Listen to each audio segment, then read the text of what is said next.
Bueno, parte del mundo se sorprendió el domingo con el resultado del plebiscito que se realizó en Colombia para ratificar el acuerdo de paz alcanzado entre el Estado colombiano y las Fuerzas Armadas Revolucionarias, las FARC.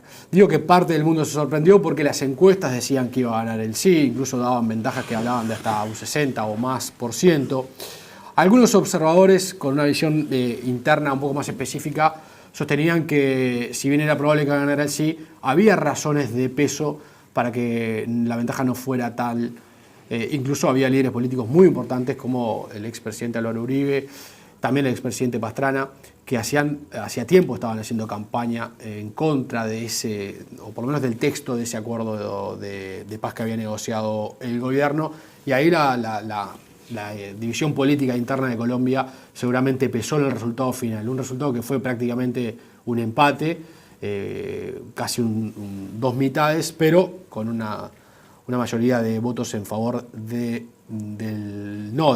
rechazo a este acuerdo de paz. Esto seguramente no significa que los colombianos no quieran la paz. Eso seguramente se da por descontado. Pero se lo vamos a preguntar a la embajadora de Colombia en Montevideo, la señora Natalia Abello, que está con nosotros. ¿Cómo le va, embajadora? Buenas tardes. Buenas tardes. Gracias por haber venido. No, a ustedes por este espacio tan importante. Me contaba recién que está recién llegada. Sí, estoy recién comienza llegada. La misión. Estoy comenzando misión, tengo 2 meses de estar aquí en Montevideo. ¿Los colombianos quieren la paz? Los colombianos quieren la paz, los colombianos buscan la paz, los colombianos son gente y somos gente de paz. Somos gente alegre, somos gente emprendedora y siempre hemos buscado una paz que se nos ha tornado esquiva. Han habido varios episodios de negociaciones de la paz con la FARC. Así es. Yo creo que no ha habido un presidente de la República que no se haya propuesto buscar la paz. Hemos hecho muchos acercamientos, hemos tenido procesos abiertos. Quizás esta ha sido la única oportunidad en la cual hemos logrado cerrar un acuerdo de paz. Claro. Porque aquí tenemos un acuerdo de paz completamente negociado. Todo está acordado. Todo escrito y firmado. Absolutamente todo está en el documento, todo está escrito y todo está acordado. ¿Y entonces cómo evalúa usted la respuesta de una mayoría de colombianos en contra de ese acuerdo? Bueno, es claro que los colombianos están divididos en la opinión. Como lo mencionabas, de 13 millones de colombianos que acudieron a las urnas, el 49.77% votó por el sí y el 50.2% votó por el no. Eso quiere decir que efectivamente hay una división interna que también refleja un poco la división política y las fuerzas políticas. Si vemos cómo votó el electorado colombiano en la geografía colombiana, encontramos varias cosas. La primera es que las zonas del conflicto, todo lo que estamos hablando en su mayoría, el campo colombiano, las zonas de la costa, las zonas de la periferia, votaron por el sí. Y el centro del país votó por el no. Las ciudades principalmente fueron las jalonadoras del no. Y ahí particularmente hay zonas muy golpeadas como Antioquia, donde sacó una diferencia de 400.000 votos, donde tiene el arraigo político muy profundo del expresidente Uribe, que ha sido el vocero, uno de los voceros más, digamos, visibles y más importantes de la campaña del no. También tenemos los santanderes que votaron por el no, un poco el Meta, y el departamento de Cundinamarca, que no la ciudad de Bogotá.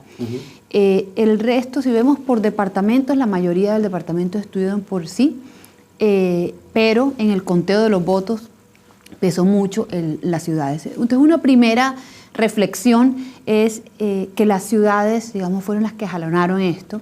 También tuvimos una afectación en la costa atlántica con el clima, con el paso del huracán Matthew, donde tuvimos un 75% de abstencionismo.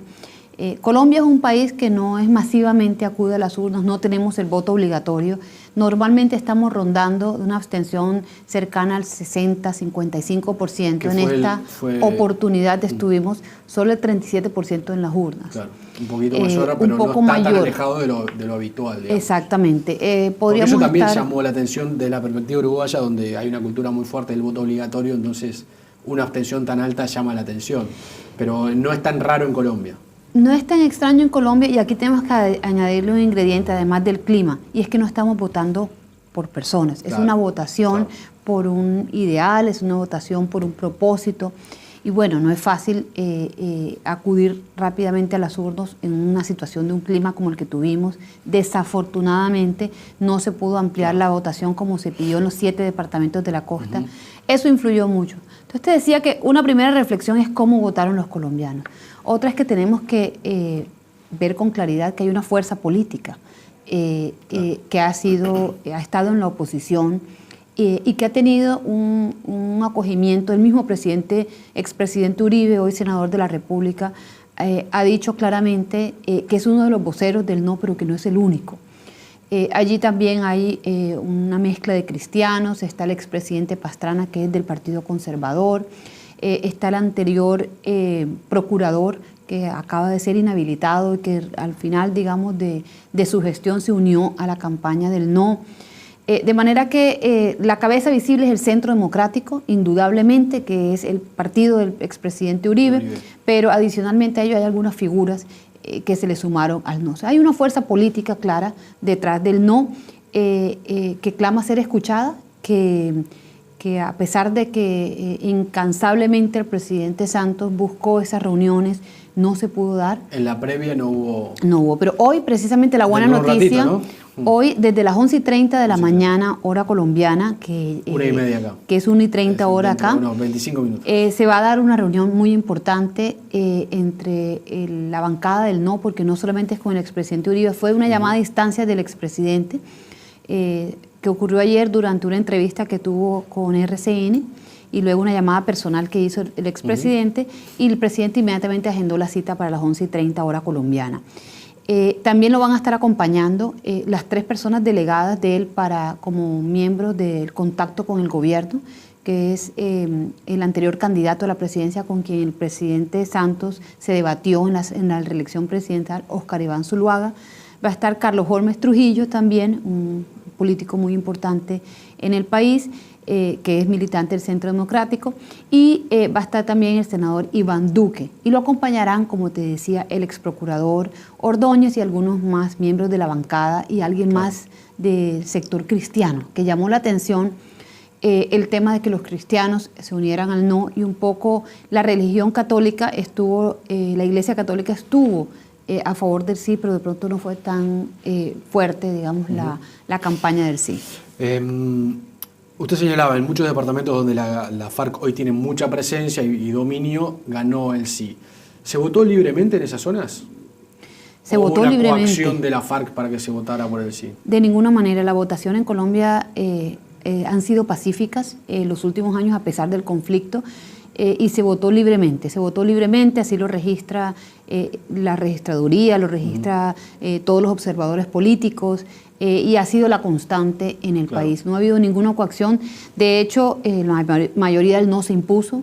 Y bueno, otra de las cosas importantes a decir allí es que la convicción del colombiano, no solamente se trata de un tema político, sino también la convicción del colombiano hacia querer un mejor acuerdo más fuerte. Eso quería preguntarle, porque las mayores críticas son respecto a algunos puntos del acuerdo, no hacia la paz, sino algunos puntos del acuerdo. Usted decía, bueno, Uribe no quiso dialogar previo a esta instancia, recién el diálogo se da hoy cuando ya está el resultado, pero algunos de los puntos que fueron más criticados fueron, por ejemplo, que se le garantizara a la FARC lugares en el Congreso, en el Parlamento, durante 2 periodos, más allá de la votación que obtengan.